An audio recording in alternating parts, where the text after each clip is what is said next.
জয় মা ফিরিঙ্গি, জয় মা ফিরিঙ্গি। এখন আমরা আছি আমাদের অত্যন্ত মা সিদ্ধিদাতা কালীবাড়ি এবং অত্যন্ত কাছের ঠাকুর, সেটা হচ্ছে বউবাজারের ফিরিঙ্গি কালীবাড়ি। খুবই নাম করা এই ঠাকুর মশাই, যিনি এই ফিরিঙ্গি কালীবাড়ির ইতিহাস বাড়ি সম্পর্কে কিছু বলছেন। আপনারা যারা আমার ভিউয়ার্স বা ফলোয়ার্স রয়েছে তারা শুনবেন, ভালো লাগলে একটু লাইক করবেন বা ঠাকুর মশাইয়ের সঙ্গে দেখা করবেন, নতুন কিছু জানবেন। ঠাকুর মশাই একটু জোরে বলবেন এই কারণে মাউথ নেই, এটার ইতিহাস অল্প করে অল্প করেই তো বলছি, আমিও তো অত বিরাট পণ্ডিত নই। মোটামুটি আপনার যে আজকে যে বিপিন বিহারী গাঙ্গুলি স্ট্রিট ছিল, সেটা অ্যাকচুয়ালি বউবাজার স্ট্রিট ছিল আগে। এই বউবাজার স্ট্রিটের আগে তখন এইসব রাস্তা তো ছিল না, তখন এইসব গঙ্গার সমস্ত হুগলি নদীর জলের স্রোত তখন বড় গঙ্গা থেকে আমাদের এসে এইসব খালের মতন ছিল, সব এখান থেকে যাতায়াত করতো। এই বিপিন বিহারী গাঙ্গুলি বউবাজার স্ট্রিট যেটা বলে, এখন এখান থেকে জলের ছিল। পরবর্তীকালে এই খালগুলো অনেক বন্ধ হয়ে গিয়ে আপনার বিভিন্ন বেলেঘাটা খাল, নারকলডাঙ্গা খাল, ওই সবগুলো সব তৈরি হয়ে গেছে। এখন রাস্তাঘাটও তৈরি হয়ে গেছে। তখনকার দিনে যা অবস্থা ছিল, এইখানে বন জঙ্গল ছিল, এই মন্দিরের পরিবেশে বন জঙ্গল ছিল। তখন এই শ্মশানের মতন পরিবেশও হয়ে গেছিলো। বিভিন্ন লোক বিভিন্ন রকম এসে, তখন তো তন্ত্রমন্ত্র অনেক হতো, তন্ত্রমন্ত্রে এখানে কাজকর্ম চলতো, তারা সমস্ত রকম ইয়ে করতো। এই করতে করতে আপনার এখানে মন্দিরে ভোলা ময়রা ওই বা আমাদের যে শিবের মন্দির দেখছেন, এই শিবটা আমাদের আজ থেকে প্রায় আমার বয়স যা হয়ে গেছে বা আজকে থেকে মন্দিরের বয়স 530 বছর, তার আগে থেকেই ধরুন এই মন্দির শিবের বন জঙ্গলের মধ্যে পাওয়া গেছে ওই শিবটা। এই শিবটা এইবার ঠাকুর পরবর্তীকালে এখানে একটা শ্মশানের পরিবেশ হয়ে গেছিল। শ্মশানের পরিবেশে বিভিন্ন নাম গান, তরজা, তখনকার দিনে তরজা ছিল, নাম গান হতো, তরজা হতো। এই তরজা হতে হতে এইভাবে ভোলা ময়রা একজন বিখ্যাত তখনকার দিনের কবিয়াত এই মন্দিরে যাতায়াত করতেন। এই যাতায়াত করে উনি তখন আরও স্বপ্নে দেখে মা কালীকে খানিকটা প্রতিষ্ঠিত করে, আর তার সঙ্গে আরও অন্যান্য যা দেবতা আছে আস্তে আস্তে প্রতিষ্ঠিত হয় ধীরে ধীরে। যেতে এখানে করতে তরজা দেখতে দেখতে অ্যান্টনি সাহেব এই খাল পাড় দিয়ে আস্তে আস্তে ব্যবসা বাণিজ্য বাড়াতে চাইছিল, এবং বাড়াতে সে বিভিন্ন বাগবাজারের থেকে নুনের গোলা, লবণের গোলা ইত্যাদি সব ব্যবসা সে করতে চাইছে। এই করতে করতে একদিন এইভাবে কাঁচা মাটিতে সিঁড়ি ছিল, সিঁড়ি থেকে নেমে দাঁড়িয়ে দাঁড়িয়ে সে দেখতো বিভিন্ন তন্ত্র মন্ত্র কাজ হচ্ছে, বিভিন্ন শ্মশানের পরিবেশ ওকে আগ্রহ করে।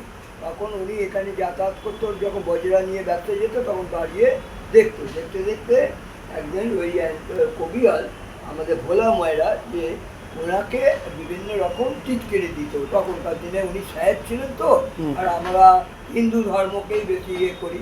উনি তখন যে তা না, তোর এইসব দেখে লাভ হবে না, তোর কিছু হবে না, তুই তোর নিজের ধর্ম নিয়ে থাক। এইসব এই করতে করতে ওর মধ্যে একটা জেদ এসে যায়। পরবর্তীকালে ও এখানে দাঁড়িয়ে সেই বিভিন্ন রকম তরজা গান টান দেখতে দেখতে ওর একটা আকর্ষণ আসে। ও এবার ভেতরে ভেতর নিজেও চর্চা আরম্ভ করে ফিরিঙ্গি সাহেব। এই করতে করতে ও এক সময় বেশ পারদর্শী হয়ে যায়।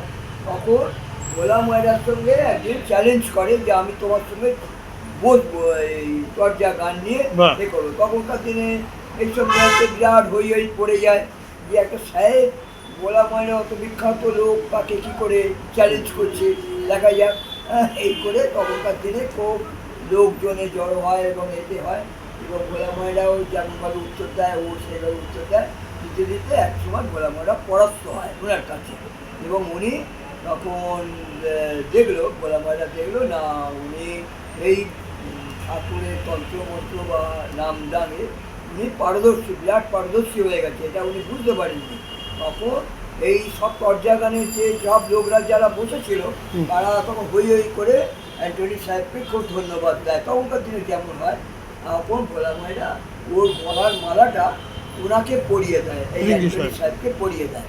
এই পরিয়ে দেওয়াতে এই অ্যান্টনি সাহেব তার প্রতি একটা আকর্ষণ এসে যায় ভোলা ময়নারও, এবং উনিও আস্তে আস্তে বললেন তুই আসবি, বিভিন্ন রকম লোক পাঠ করবি, বিভিন্ন রকম এই করতে হলে ভোলা ময়নার সেই অ্যান্টনি যে সাহেব খ্রিস্টান ছিল, তো পরবর্তীকালে উনি হিন্দু ধর্মের একজন বিধবা মহিলাকে বিবাহ করে এই ভারতবর্ষে থেকে গেছে কলকাতাতে, এবং সেটা শিয়ালদার কাছে ওনার একটা অ্যান্টনি বাগান লেন আছে, হ্যাঁ, হ্যাঁ, আছে, ওইখানে আছে, আছে, আছে। জানেন বোধহয়, এই ডেন্টাল কলেজের কাছে, হ্যাঁ, বাহ। ওইখানে উনি এই থাকতেন, একজন বিধবাকে বিয়ে করে, এবং এই মন্দিরে তখন থেকে যাতায়াত ওনার করতেন।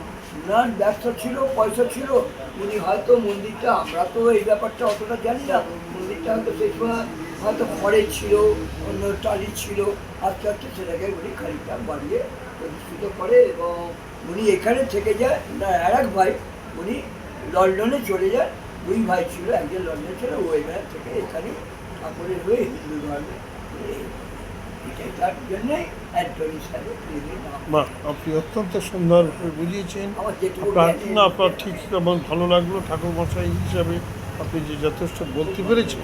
আপনার শুভ নামটা, আমার নাম অঙ্কেশ কুমার ব্যানার্জি। আপনার ফোন নম্বর, সেবায়। যদি কেউ আসতে চায় বা পুজো দিতে চায় তারা যোগাযোগ না, এরা করবে। মন্দিরে এলে পুজো দিতে পারে। আপনার কোনো ফোন নম্বর আছে? ফোন নাম্বার তো ঠিক এনে আচ্ছা, দরকার নেই। আপনারা যারা ওনার এই যে কথা ভালো যদি লাগে বলবেন মন্দিরে এসে চলে আসতে বলবেন। অঙ্কেশ অঙ্কেশ কুমার ব্যানার্জি। অঙ্কেশ বাবুর সঙ্গে যোগাযোগ করবেন, পুজো দিতে পারেন। মন্দির কটা থেকে কটা অবধি খোলা মন্দির থাকে? সকালবেলা আমাদের 7টা থেকে খোলে, হ্যাঁ। মোটামুটি পুজো শুরু হয় 7:30টার পর থেকে, পরিষ্কার টরিষ্কার হয় তো ওই আধ ঘন্টা 40 মিনিট লেগে যায়। 7:30টার পরে আপনার শুরু হয়, বেলা 12:30টা পর্যন্ত মোটামুটি নর্মালি খোলা থাকে।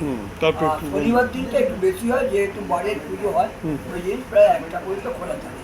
আর বিকেলবেলা 4:30, 4:45 থেকে আমরা ওই পুজো দিলে 7:30টার মধ্যে যেন সবাই আসে, মালা টালা চড়িয়ে দেওয়া যায়, পুজো করা যায়।